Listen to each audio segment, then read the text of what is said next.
Lexus IS. It's always been in the shadow of the Audi A4 and BMW 3 Series. But are things about to change? And has the time finally come to go anti-establishment?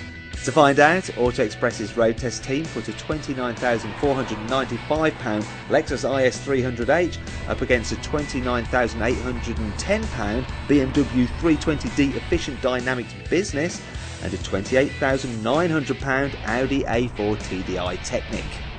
From the very start, this particular IS is very different than its German rivals. They both have 2-litre turbo diesels. The Lexus, however, is a hybrid with a 2.5 litre petrol engine mated to an electric motor. Its 65.7 miles per gallon economy may be more than the 61.4 miles per gallon the Audi A4 can do, with slightly less than the BMW's 68.9 miles per gallon. However, it is the only one of the three cars to emit less than 100 grams per kilometre of carbon dioxide.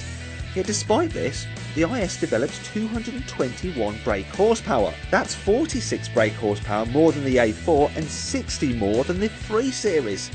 So does this make it quicker out in the real world? Well, yes and no. In terms of performance, these three cars are quite closely matched. The BMW and the Lexus are better off the line due to their rear-wheel drive, but you pay the price in the Lexus with the CVT gearbox, where the engine whines quite badly when you're accelerating hard. In their tests, Auto Express found that the Lexus and the BMW both did 0 to 60 miles an hour in 7.8 seconds, whereas it took the Audi 8.4 seconds. So it seems like the Lexus is on the pace, in a straight line at least, but what about the way it feels from behind the wheel? So when it comes to the driving experience, the Lexus is pretty refined, quite comfortable, but the CVT gearbox takes a bit of getting used to, the brakes are really grabby and the body control is not great. And the BMW, that's the benchmark in the class. Great handling, really good steering. The 320d's got quite narrow tyres and that helps the ride and gives you a sense of feeling what's going on the whole time. The Audi runs it close though, it's front wheel drive. It's nearly as good as the BMW but not quite as sharp, so for me the BMW just takes it. Obviously with these types of cars, image is important, and the Lexus cuts the mustard, from the front anyway. Sadly, from the rear, it looks like some kind of budget Korean car. Thankfully, in terms of interior design, the Lexus is easily a match inside for the BMW and the Audi.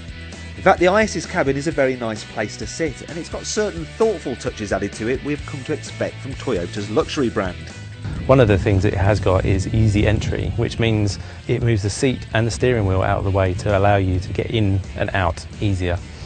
One problem we have found with it is that when you do unbuckle to get out, it moves the seat all the way back, and you have to make sure that your passenger in the back is out, or otherwise they might find their legs get trapped. This issue is made worse by the fact that those travelling in the back of the IS aren't exactly spoilt for space anyway, as it trails the Audi on knee room and the BMW, which is actually the biggest in the rear. There's a similar story with the boots too.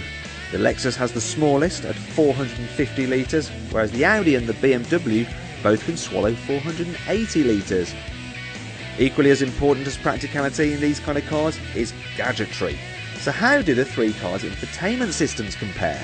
The infotainment system in the Lexus takes a bit of getting used to. It uses a little cursor on the screen that you navigate using a mouse type joystick on the centre console. The BMW's iDrive system is a lot easier to navigate, as it has a scroll wheel that you can turn and select your sub-menus, and it also has a set of buttons so you can have shortcuts to radio or sat-nav or telephone, whichever you need to use. The Audi system is very similar to the BMW's, but it has a nice metal dial that you can select your sub-menus with. Unfortunately, the Lexus system isn't quite on a par with what's available in the BMW or the Audi. Oh dear, that's not particularly good, is it? In fact, that final point brings us back to our original question. Has the Lexus IS finally emerged from the shadow of its German rivals?